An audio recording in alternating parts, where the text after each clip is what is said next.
여기 의학적인 힘으로도 병이 낫지 않는 아이가 있습니다. 그리고 그 진상불명의 병을 치료하기 위해 젊고 용한 무당 화림과 봉길이 비행기를 타고 LA로 향하고 있죠. 아이의 병의 원인은 묘바람. 보통 산소탈이라고도 하는데 그냥 뭐 한마디로 조상 중에 누군가가 불편하다고 지랄하고 있는 거죠. 태어날 때부터 다이아 수저가 준비되어 있지만 이 묘바람 때문에 수저를 들어보지도 못하고 죽을 상황. 사람이 묻혀서는 안 될 악지에 자리한 묘를 이장하기 위해 무속인, 풍수사 그리고 장례사가 만나죠. 하지만 무엇이 잘못된 걸까요? 모든 것이 다 완벽했는데 분위기가 갑자기 달라집니다. 저게 사람감 맞아? 아직까지 파묘를 안 보셨다고요? 늦기 전에 이 디테일 알고 보면 더 재밌게 볼 수 있습니다. 파묘는 인물들의 설정부터 흥미롭고 재밌습니다. 독실한 기독교인 장의사, 돈 좋아하는 풍수사, 그리고 MG 무속인까지.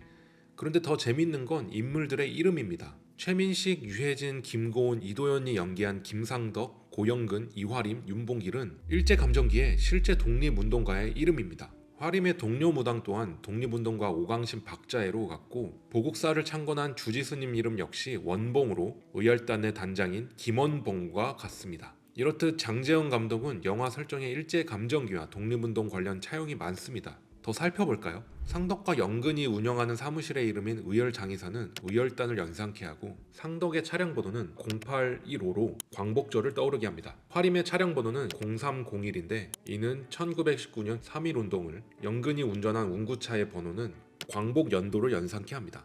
반대로 친일파를 연상케 하는 설정들이 있습니다. 귀신에 쓰인 박지용은 을사오적 일원인 이지용을, 그의 어머니는 여성 친일파였던 배정자, 마지막으로 아버지 박종수는 을사오족의 박재순과 비슷합니다. 다만 국내에 박혀있는 쇠말뚝을 제거하던 단체 철혈단은 1920년 중국에서 활동한 독립운동 단체이지만 역사적인 사실을 토대로 만든 건 아니라고 합니다. 감독이 단순히 쇠와 피해의 의미를 담아 지었는데 나중에 그런 독립운동 단체가 있다는 걸 알게 되었다고 하네요.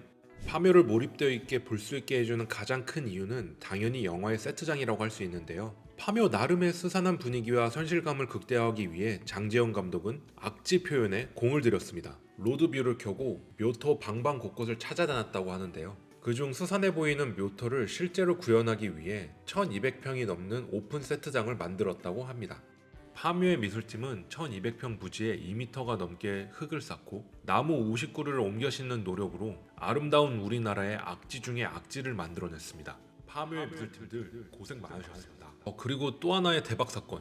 지금 보시는 산초입에서 악지까지의 이 산길, 이 많은 사람들이 힘들게 아주 자연스럽게 오르는데 모두 다른 장소에서 찍은 영상이라는 사실. 부산, 파주, 고성, 춘천, 무주, 충주 등 각기 다른 곳을 촬영한 후 하나의 공간으로 연결했다고 합니다. 이게 너무 신기한 게요. 지역마다 자라는 풀들이 달라 색이 조금씩 차이가 있을 텐데 오히려 원하는 느낌을 뽑아낸 장재현 감독, 당신은 정말 천재입니까? 이 영화에서 가장 많이 패러디된 장면이 아닐까 싶습니다. 저는 진짜 최민식 배우가 흙을 먹고 컷소리와 함께 뱉나 보다 했습니다. 그런데 알고 보니 콩가루와 과자가루를 섞어 만든 거라고 합니다. 하지만 풍수사들 중 실제로 명단을 판단할 때 흙을 맛보는 스타일을 가지신 분들이 있다고 합니다. 흙을 먹어보면서 땅속의 미네랄을 느끼고 상태를 파악하는 것이죠. 명당이라는 땅의 맛은 된장 맛이 난다고 하고 악지는 쇠 맛이 난다고 하는데 제가 도전해 볼 수 있을지는 모르겠네요. 다음은 배우들입니다. 진짜 연기력들 미쳤습니다. 개인적으로 최민식 배우를 좋아하는데요. 그래서 믿고 그냥 파묘를 봤습니다. 역시 형님은 배신하지 않으셨습니다.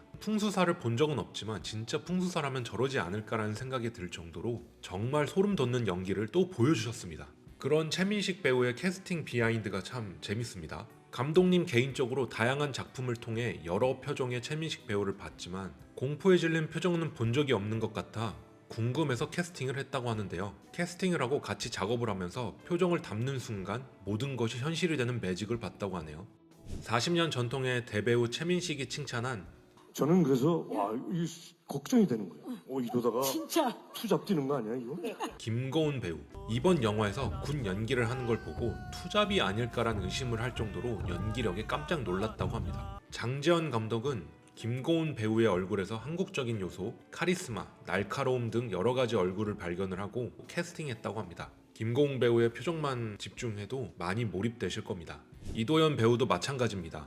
이번 영화가 첫 상업 영화라는데 처음 맞습니까? 아니 무슨 대사량이 그렇게 많은데 카멜레온처럼 그 모든 걸 완벽하게 해내는지 영화를 보는 내내 대단하다는 생각뿐이었습니다. 그리고 개인적인 생각으로 이도현 배우만의 뭔가 간지가 있는데요. 수제자로서의 이화림의 컨버스 끈을 묶어줄 때 MG 그 잡쉐 너무 멋있습니다. 마지막으로 유해진 배우 말해 뭐합니까? 유해진 배우는 대본을 받고 감독님께 그랬답니다. 극중 고영근이라는 캐릭터를 관객들과 가장 가까운 존재로 만들고 싶다고. 영화마다 유쾌함을 담당하는 캐릭터가 있는데 유해진 배우는 진지한 내용을 담고 있는 이번 영화에서 튀지 않는 선에서 절제력 있게 그 역할을 소화해낸 느낌입니다. 개인적으로 기억에 남는 장면이 없긴 하지만 이 배우 때문에 내가 웃었던 느낌은 강렬하게 품고 나온 걸 보니 진짜 프로는 다르구나 라는 생각을 했습니다. 난 꿀이잖아. 파묘의 일부 장면은 장재영 감독이 어린 시절 경험한 실화라고 합니다. 집 근처 산소에서 종종 놀았는데 때마침 고속도로 공사로 굿과 제사를 하는 모습을 보게 되었고 그때 처음 이장이라는 걸 경험했다고 합니다. 당시 어린 아이였던 장재영 감독은 묘를 파면 팔수록 과거의 물건들이 나오는 모습을 보며 타임머신을 타는 것 같은 느낌을 받았다고 해요. 그때 느낀 호기심과 공포심을 영화에 담아보고자 2년 동안 무속인, 풍수지리사, 장의사 선생님들을 만나며 공부하는 등의 노력을 했다고 합니다. 이 덕분에 장례 지도사 자격증을 따는 수준까지 갔다고 합니다. 야, 이 정도의 열정이니까 1000만을 넘기지 않았나 싶습니다. 마지막으로 예고편에 나오는 이 타투, 저는 처음에 역병에 걸린 설정인가 했습니다. 그런데 이 설정은 사바하 때 조언을 준 무속인으로부터 영감을 받아 넣은 거라고 하는데요. 전직 야구선수 출신의 무속인이 사는 게 힘들 때마다 자신을 보호하기 위한 수단으로 온몸에 문구를 적는 모습을 보고 착안했다고 합니다. 팍팍한 세상 속에 저도 필요할 것 같은데 여튼 이도현 배우 몸에 새긴 글자들이 영화에서는 금강경이라고 나오는데 실제로는 태울보신경이라고 합니다. 요즘 이 스티커들 많이 몸에 붙인다고 하네요. 요거 구매각입니다. 장재훈 감독이 이 파묘를 만들 때가 코로나 시기라고 합니다. 지금도 안 좋지만 그 당시에는 더 영화 시장이 안 좋을 때였다고 하는데 그래서 개봉을 하게 된다면 사람들이 영화관에서 꼭 볼 수 있게 하기 위한 영화를 만들어야겠다는 다짐을 했다고 해요. 확실히 노력하신 보람을 느끼실 것 같습니다. 아무튼 이 영화 아직까지 안 보셨다면 꼭 보셨으면 좋겠습니다. 제가 만든 영상은 여기까지고요. 제 개인적인 의견을 바탕으로 정보를 녹여 넣은 거니까 재미로 봐주시면 좋겠습니다. 영상이 마음에 드셨다면 구독과 좋아요 그리고 알림 설정까지 부탁드릴게요.